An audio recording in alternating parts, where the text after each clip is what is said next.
बिस्मिल्लाहिर्रहमानिर्रहीम। अस्सलाम वालेकुम। साइकोलॉजी का 4th चैप्टर है डेवलपमेंटल साइकोलॉजी में। अब हम पढ़ेंगे प्री स्कूल चाइल्ड जो कि 2 से 5 साल तक का होता है।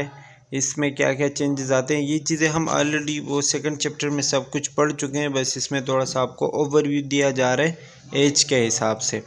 इसमें अगर हम पीजेड्स की जो थ्योरी थी कॉग्निटिव, अगर उसके हवाले से हम बात करें तो उसके स्टेजेस इसमें आते हैं। प्री ऑपरेशनल स्टेज जो कि 2 से 7 साल तक होता है। इसमें क्या होता है कि सिम्बॉलिकली वो बच्चा जो है अपने आप को रिप्रेजेंट करने लगता है। उसमें जो है इर्रिवर्सिबिलिटी होती है, सेंट्रेशन और ईगोसेंट्रिज्म होता है। इस पर हमने ऑलरेडी बात की है। और इसमें जो है मतलब सेंट्रेशन का मतलब ये कि वो एक ही टाइम पे एक ही चीज़ के ऊपर फोकस करता है। वो एक ही टाइम पे 2-3 चीज़ों को मैनेज करके नहीं चल सकता। अगर वो कोई एक काम कर रहा है तो उसी टाइम वो वही काम करेगा, उसके साथ साथ वो कोई दूसरा काम नहीं कर सकता। इसको हम सेंट्रेशन कहते हैं। दूसरा है ईगोसेंट्रिज्म। ईगोसेंट्रिज्म मतलब ये कि वो अपने हिसाब से चीज़ों को लेके चलता है और लोगों के बारे में भी यही सोचते हैं कि मतलब लोग भी मतलब जैसा मैं कह रहा हूँ या जैसा मैं सोच रहा हूँ लोग भी वैसा ही सोच रहे हैं और मैं सही हूँ।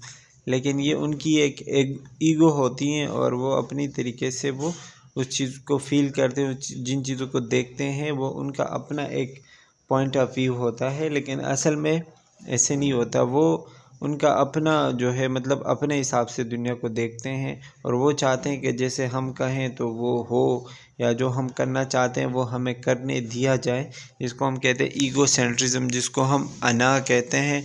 ठीक है, तो बच्चों में ये चीज़ें डेवलप होती हैं 2 से 7 साल तक की उम्र में। इसके अलावा वो प्ले मतलब ज़्यादातर इस उम्र में वो खेलते हैं, मुख्तलिफ़ किस्म के गेम्स वो खेलते हैं अपने जो उनके हम उम्र होते हैं या जिनके बहन भाई होते हैं। ठीक है, तो वो आपस में ये सारी चीज़ें खेलते हैं। उनमें वो जो है थिंकिंग एबिलिटी उनकी थोड़ी बहुत डेवलप होती हैं, कम्युनिकेशन करते एक दूसरे के साथ। और लेकिन अब भी जो है उनको काफ़ी चीज़ों का नहीं पता होता और काफ़ी जो है उनको कल्चरल और ये सोशल फंक्शन इन चीज़ों के बारे में पता नहीं होता। इसके अलावा सिंबॉलिक रिप्रेजेंटेशन है। सिंबॉलिक रिप्रेजेंटेशन मतलब ये कि जो उन्होंने सीखा है या जो चीज़ें उनके जहन में है वो सिंबॉलिकली या उनका एक नक्शा बना के वो आपको दिखाएं, सिंबॉलिज़्म जिसको हम कहते हैं, तो वो सिंबॉलिक रिप्रेजेंटेशन कहलाता है। However Piaget in 1951 argues that language does not facilitate cognitive development। इससे ये बताया जा रहा है कि पिजेट ने कहा था कि मतलब लैंग्वेज से बंदे की या बच्चे की जहनीत जो है वो नहीं बनती। लेकिन वो जो है लैंग्वेज जो है चाइल्ड, अगर किसी बच्चे को मतलब बोलना आता है तो वो वही सब कुछ बोलेगा जो उसने ऑलरेडी सीखा हुआ है। अगर उसको कोई चीज़ का नहीं पता तो वो उसके बारे में बोल भी नहीं सकता। ये सिंबॉलिक रिप्रेजेंटेशन में आता है। इसके अलावा प्रेटेंड और प्ले के मतलब वो मुख्तलिफ़ किस्म के जो है वो खेल खेलते हैं। तो उसमें वो कोई पुलिस बनता है, कोई जो है कोई शॉपकीपर बनता है। लेट्स प्रेटेंड वाली चीज़ें करते हैं ना, जो मुख्तलिफ़ किस्म के उनके ख़यालात होते हैं। तो उनमें वो एक रोल में जाके जो है अपना किरदार प्ले करते हैं कि कोई शॉपकीपर होता है, कोई पुलिस होता है, कोई ड्राइवर होता है। तो वो अपने हिसाब से वो चीज़ें इस उम्र में करते हैं। ये जो पैराग्राफ लिखे हुए बस वही है, तो ये आप पढ़ सकते हैं। एनिमिज़म ये कि this is the belief that inanimate objects such as toys and teddy bears, मतलब जो भी वो होते हैं, जो भी टॉयज़ वगैरह होते हैं जिनके शक्लें या फिर वो जो खिलौने वगैरह आते हैं, तो वो कहते हैं कि ये मतलब इनके भी फीलिंग्स होते हैं, इनके भी इंसान की तरह जो है वो फीलिंग्स है और वो भी उनको भी चीज़ें अच्छी बुरी मतलब लग सकती हैं। ये बच्चों का एक वो सोच है। ठीक है, इसको हम एनिमिज़म कहते हैं। इसके अलावा आर्टिफिशियलिज़म वही कि जैसे कि मतलब किसी चीज़ को देख लिया तो वो ये समझेंगे कि हाँ किसी इंसान ने बनाया है। या जैसे कि वो अगर आसमान में वो देखते हैं क्लाउड्स देखते हैं तो उनको ऐसा लगेगा कि ये इंसान की बनाई हुई चीज़ है या किसी इंसान ने बनाई है। इसको हम आर्टिफिशियलिज़म कहते हैं। इरिवर्सिबिलिटी, जैसे कि डायग्राम से आपको पता चलेगा आसानी से कि इरिवर्सिबिलिटी मतलब किसी चीज़ का वापस अपने नॉर्मल पोजीशन पे या जहाँ से वो आया है वहाँ पर वापस नहीं जा सकता, इसको हम इरिवर्सिबिलिटी कहते हैं। इनिशिएटेड वर्सेस गिल्ट, ये भी आपको ऑलरेडी बताया है कि कोई काम करने के लिए बच्चे को जो है वो आप इजाज़त देते हो, मुख्तलिफ़ किस्म के वो काम करते हैं अपने ओन पावर पे, ताकि उनको पता चले कि मैं क्या क्या कर सकता हूँ और क्या उनके अंदर पावर मौजूद है, और वो सोशली लोगों के साथ इंटरेक्ट करे।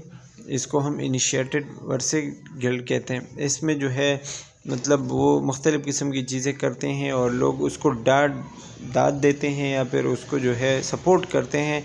जैसे कि अगर आप उसको कहोगे कि you are very good at this या you are not good at this, किसी चीज़ में आप अच्छे हो किसी चीज़ में नहीं हो, तो अगर आप उसकी तारीफ़ करते हो तो उसको एक हौसला मिलता है, एक इनकरेजमेंट मिलती है, तो ये एक अच्छी चीज़ है।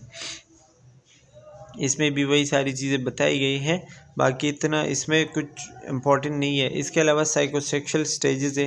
साइकोसेक्सुअल में जो है जो कि सिगमंड फ्रॉयड की थ्योरी है, उसमें इसी उम्र के बच्चों में एनएल स्टेज आता है, जो कि ज़्यादातर टॉयलेट हैबिट्स के ऊपर जो है फोकस करता है कि आपने अपने टॉयलेट हैबिट्स को कैसे कंट्रोल करना है, किस तरह अपने, अगर आपको मतलब स्टूल पास करना है या यूरिन पास करना है तो आपने क्या करना है। जब वो इस चीज़ पे काबू पा लेंगे और वो इस आदत को अपना लेंगे तो फिर इस चीज़ की वजह से उनके अंदर और भी बहुत सारे अच्छे आदत आते हैं, जैसे कि सफाई करना, परफेक्शन, कंट्रोल वगैरह, ये सारी चीज़ें उनके सामने या उनके बॉडी में ये सारी चीज़ें आ जाती हैं। और फेलिक स्टेज है। फेलिक स्टेज में वही है जो कि मैंने आपको बता दिया था कि ऑडिपस और इलेक्ट्रा कम्प्लेक्सेस, एक अनकॉन्शियसनेस जो है वो अनकॉन्शियस सेक्सुअल डिज़ायर पैदा हो जाते हैं अपने ऑपोजिट जेंडर के पेरेंट्स के लिए। इस पर हमने ऑलरेडी बात की है, तो वो आप देख सकते हैं। और इसमें जो है मतलब जो अपोजिट जेंडर के पेरेंट्स होते हैं, जैसे कि कोई लड़की हैं तो वो अपने फादर की तरफ अट्रैक्ट होगी, और ये एक अनकॉन्शियस चीज़ होती है, मतलब वो खुद ब खुद हो जाता है, उनके जहन में ऐसा कुछ होता है अनकॉन्शियसली। और जो बॉय होते हैं वो अपनी मदर की तरफ अट्रैक्ट होते हैं। ये सिगमंड फ्रॉयड ने बताया, उनकी थ्योरी में ऐसा लिखा हुआ है। जो बॉयज़ का मसला है उसको हम कहते हैं ऑडिपस कम्प्लेक्स, और जो लड़कियों का है उसको हम कहते हैं इलेक्ट्रा कम्प्लेक्स। तो ये इस स्टेज में ये सारी चीज़ें होती हैं, ये आपको जस्ट पता होना चाहिए। And that's all about the 2 to 7 year old child.